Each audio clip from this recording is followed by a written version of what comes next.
தமிழீழம் என்றால் என்ன? தமிழீழம் என்பது இலங்கையின் வடக்கு மற்றும் கிழக்கு பகுதிகளில் வாழும் தமிழர்களின் தனிநாட்டு கோரிக்கை. பல வருடங்களாக மொழி உரிமை, சமத்துவம், அரசியல் உரிமை கேட்டு போராடினர். 1983 முதல் 2009 வரை உள்நாட்டு போர் நடந்தது. இது தமிழர் வரலாற்றில் மிகப்பெரிய அத்தியாயம். 2009இல் என்ன நடந்தது? 2009 மே மாதம் இலங்கையில் போர் முடிவடைந்தது. ஆனால் ஆயிரக்கணக்கான பொதுமக்கள் உயிரிழந்ததாக உலகம் கூறியது. முல்லைவாய்க்கால் என்ற பெயர் இன்று வரை தமிழர்களின் மனதில் வலி. இந்த நாள் நினைவு நாளாக அனுசரிக்கப்படுகிறது. தமிழீழம் ஏன் தனிநாடு கேட்டது? 1956இல் சின்ஹலா ஓன்லி ஆக்ட் கொண்டு வந்தார்கள். அதனால் சிங்கள மொழிக்கு முன்னுரிமை, தமிழ் மொழிக்கு பாதிப்பு ஏற்பட்டது.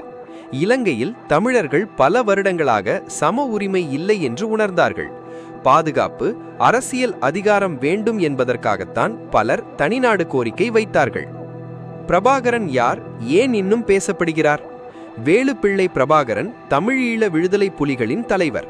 ஒரு பக்கம் வீரர் என பாராட்டப்படுகிறார், மற்றொரு பக்கம் சர்ச்சைக்குரிய நபர் என கூறப்படுகிறார். ஆனால் அவர் பெயர் இன்னும் தமிழர் அரசியல் பேசும்போது வருகிறது. தமிழீழம் ஏன் உருவாகவில்லை? பல காரணங்கள் இருந்தது. உள்நாட்டு போர், உலக நாடுகளின் அழுத்தம், இராணுவ நடவடிக்கைகள், அரசியல் பிரிவுகள். இதனால் தனிநாடு உருவாகவில்லை. ஆனால் கோரிக்கை இன்னும் சிலரிடம் உயிருடன் உள்ளது. தமிழீழம் பற்றி இந்திய தமிழர்கள் ஏன் பேசுகிறார்கள்? மொழி ஒன்று, இனம் ஒன்று, உணர்வு ஒன்று. அதனால் தமிழ்நாட்டில் பலர் இலங்கை தமிழர்களுக்கு ஆதரவு தெரிவித்தனர். பல போராட்டங்களும் நடந்தது. தமிழ் உணர்வோடு இது இணைந்தது. இந்த மாதிரி அதிர்ச்சி தரும் உண்மைகள் மற்றும் இன்ட்ரெஸ்டிங் தகவல்கள் தெரிந்து கொள்ள குரல் தடம் சேனலை சப்ஸ்கிரைப் பண்ண மறக்காதீங்க.